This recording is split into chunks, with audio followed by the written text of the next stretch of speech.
Diduga telah terjadi tindak pidana korupsi sebagai berikut. Sebagai salah satu provinsi yang mendapatkan prioritas untuk mempercepat proses pengadaan dan pembangunan infrastruktur, Provinsi Maluku Utara kemudian melaksanakan pengadaan barang dan jasa yang anggarannya bersumber dari APBN. AGK dalam jabatannya selaku Gubernur Maluku Utara ikut serta dalam menentukan siapa saja dari pihak kontraktor yang akan dimenangkan dalam lelang proyek pekerjaan dimaksud. Untuk itu AGK kemudian memerintahkan AH selaku Kadis Perumahan dan Pemukiman, DI selaku Kadis PUPR, dan RA selaku Kepala BPPBJ untuk menyampaikan berbagai proyek di Provinsi Maluku Utara. Adapun besaran berbagai nilai proyek infrastruktur jalan dan jembatan di Pemprov Maluku Utara mencapai paku anggaran lebih dari 500 miliar. Di antaranya pembangunan jalan dan jembatan ruas Matuting Ranga-Ranga, pembangunan jalan dan jembatan ruas Saketa Dihipodo. Dari proyek-proyek tersebut, AGK kemudian menentukan besaran yang menjadi setoran dari para kontraktor. Selain itu, AGK juga sepakat dan meminta AH, DI, dan RA untuk memanipulasi progres pekerjaan seolah-olah telah selesai di atas 50%. Dengan tujuan agar pencairan anggaran dapat segera dicairkan. Di antara kontraktor yang dimenangkan dan menyatakan kesanggupan memberikan uang yaitu KW. Selain itu, ST juga telah memberikan sejumlah uang kepada AGK melalui RI untuk pengurusan perizinan pembangunan jalan yang melewati perusahaannya. Teknis penyerahan uang melalui tunai maupun rekening penampung dengan menggunakan nama rekening bank atas nama pihak lain maupun pihak swasta. Inisiatif penggunaan rekening penampung ini adalah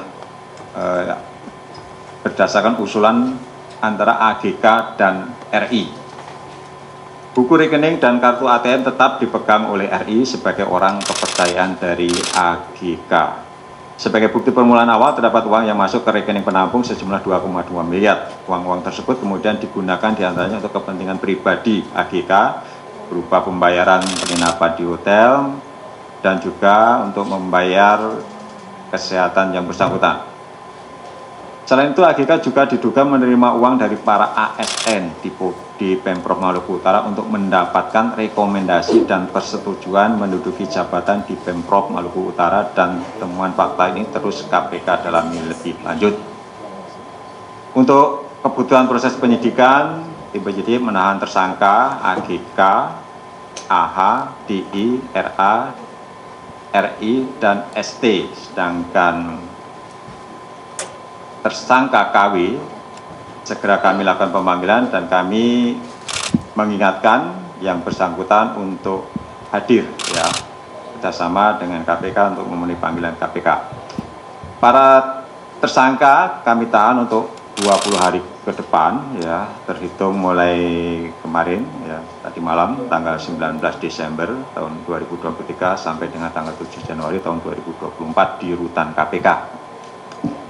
Tersangka ST, AH, DI, dan KW sebagai pemberi disangkakan melanggar pasal 5 ayat 1 huruf A atau huruf B atau pasal 13 Undang-Undang Nomor 31 Tahun 1999 tentang pemberantasan tindak pidana korupsi sebagaimana telah diubah dengan Undang-Undang Nomor 20 Tahun 2001 tentang perubahan atas Undang-Undang Nomor 31 Tahun 1999 tentang pemberantasan tindak pidana korupsi junto pasal 55 ayat 1 ke 1 KUHP.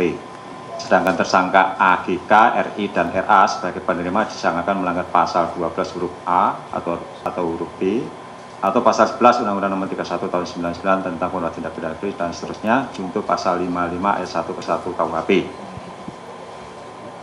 KPK menyampaikan pada kesempatan ini apresiasi dan terima kasih atas dukungan masyarakat yang telah memberikan informasi terkait dengan dugaan tindak pidana korupsi ini, dan juga kepada pihak kepolisian Satuan Brimob Polda Maluku Utara yang turut mengamankan kegiatan KPK di Maluku Utara. Demikian saya sampaikan, terima kasih.